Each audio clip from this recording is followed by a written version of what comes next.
Hello नमस्कार दोस्तों। क्या बिहार में बदलेगी मुख्यमंत्री और उप मुख्यमंत्री की कुर्सी? जी हाँ, बहुत बड़ी न्यूज आ रही है। आपको हम बता दें कि बिहार में जिस प्रकार से लोकसभा चुनाव समाप्त हुआ और जब सरकार केंद्र में बनी, बिहार की काफ़ी अहम योगदान रहा। बिहार की जो खास करके क्षेत्रीय पार्टियां हैं, जैसे कि नीतीश कुमार की पार्टी जेडीयू और चिराग पासवान की पार्टी एलजेपीआर, इनका जो योगदान रहा काफ़ी अच्छा रहा केंद्र की सरकार बनाने में। और मंत्रिमंडल के विस्तार में मैंने देखा कि 8 मंत्री को बिहार से मनोनीत किया गया केंद्र की राजनीतिक में।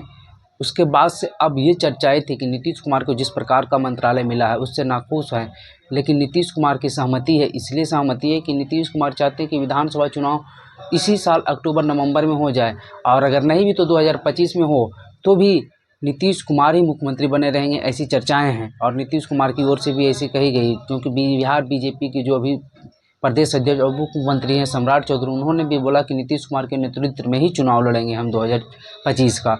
तो नीतीश कुमार को लेकर ये बातें चर्चाएं चल रही थी कि वो बीमार रहते हैं, उनकी तबीयत खराब है, और हाल ही फिलहाल में उन्हें हाथ के दर्द के कारण हॉस्पिटलाइज भी होना पड़ा था मेदांता में। तो इन सभी चर्चाओं को लेकर था कि नीतीश कुमार को 2025 में रिटायरमेंट लेना पड़ेगा और बीजेपी अपना मुख्यमंत्री कैंडिडेट घोषित करेगी। लेकिन अब तो उलट हो गया कि नीतीश कुमार खुद इतना मजबूत हो गए हैं, और ख़ास करके इस चुनाव में, कि अब बीजेपी ये नहीं कह सकती कि हम अपना मुख्यमंत्री उतारेंगे। लेकिन चर्चाएं जोर शोर से है, क्योंकि बीजेपी का जिस प्रकार से परफॉर्मेंस रहा, हम बिहार की बात कर रहे हैं, देश में भी तो परफॉर्मेंस खराब ही रहा, लेकिन बिहार में जिस एनडीए ने साल 2019 में बीजेपी जेडीयू और एलजेपी के साथ मिलकर 40 में से 39 सीटें जीती थी, वही एनडीए इस बार जीतन राम मांझी और उपेंद्र कुशवाहा को भी साथ लेने के बाद भी 40 में से सिर्फ 30 सीटें ही जीती, यानी 10 सीटें हार गई।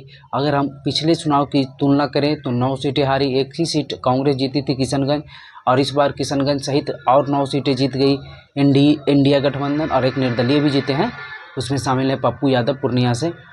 तो ये सभी आंकड़े देखकर जिस प्रकार का परफॉर्मेंस रहा बीजेपी के, और ख़ास करके बीजेपी अपने दम पर 17 सीटें लड़ी थी और कही जा रही थी कि ये 17 की 17 जीतेगी, लेकिन बीजेपी 5 सीटें हार गई और 12 पर ही जीत पाई।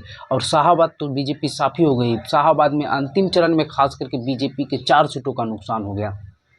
पहले चरण में 1 सीट, और जिस प्रकार से जातीय समीकरण में टूट फूट देती दिखी, कुशवाहा इधर से उधर होते दिखे, राजपूत निर्दलीय के साथ होते दिखे, तो ये काफ़ी बीजेपी के लिए चिंताजनक थी, क्योंकि उसका कोर वोट माना जाता था। और यही सब कारणों के साथ ये कहा जा रहा है कि बिहार के जो डिप्टी सीएम हैं और जो प्रदेश अध्यक्ष हैं, पहले तो ये कहा जा रहा था कि प्रदेश अध्यक्ष की कुर्सी उनसे छीनी जाएगी, और ये तय था कि इलेक्शन के बाद उनसे प्रदेश अध्यक्ष लिया जाएगा, किसी दूसरे को दिया जाएगा। लेकिन प्रदेश अध्यक्ष तो गया ही गया, अब ये कहा जा रहा है कि उनसे उप मुख्यमंत्री का भी कुर्सी लिया जाएगा, और उप मुख्यमंत्री उन्हें नहीं रहने दिया जाएगा। सिर्फ विजय कुमार सिन्हा ही उप मुख्यमंत्री होंगे बिहार के, एक ही उप मुख्यमंत्री होंगे बीजेपी की ओर से, और एक हो सकता है जेडीयू अपना उप मुख्यमंत्री तैयार कर ले, किसी को अपना पार्टी की तरफ से उप मुख्यमंत्री बना दे। 2 उप मुख्यमंत्री रहे बिहार में, लेकिन एक जेडीयू और एक बीजेपी से। और जो सम्राट चौधरी हैं, उनकी विधायी बिहार बीजेपी से हो जाएगी, यानी कि पार्टी से नहीं निकाला जाएगा, उनकी पद छीन लिया जाएगा। क्योंकि जिस प्रकार से परफॉर्मेंस था, प्रदेश अध्यक्ष की बातें चली, उप मुख्यमंत्री भी थे, उस प्रकार से जिस जाति से वो आते हैं, कुशवाहा जाति से, जिसलिए उन्हें बीजेपी ने बनाया था, उसका वोट ट्रांसफ़र बीजेपी की ओर नहीं हुआ, ये कहा जा रहा है। और उनके खिलाफ अंदरूनी आवाज़ भी उठते हुए दिख रही है। गया के पूर्व सांसद मांझी जी ने भी आवाज़ उठाया है कि जो प्रदेश नेतृत्व है वो इस बार के चुनाव में बढ़िया से तालमेल नहीं कर पाई, और जिसके कारण बीजेपी के अंदर रूनी भी सवाल उठने लगे हैं प्रदेश नेतृत्व को लेकर। और सम्राट चौधरी की जिस प्रकार से पदोन्नति किया गया था, बढ़ाया गया था, उसी प्रकार से इस बार लग रहा है कि उनको पद छीना भी जाएगा, और कुशवाहा वोट ना ट्रांसफ़र होने का सारा इल्ज़ाम सम्राट चौधरी पर ही लगाया जा रहा है बीजेपी की ओर से। और हो सकता है कि ये बड़ा पद कुशवाहा जाति की ओर से, कुशवाहा जाति से चला जाए उप मुख्यमंत्री का।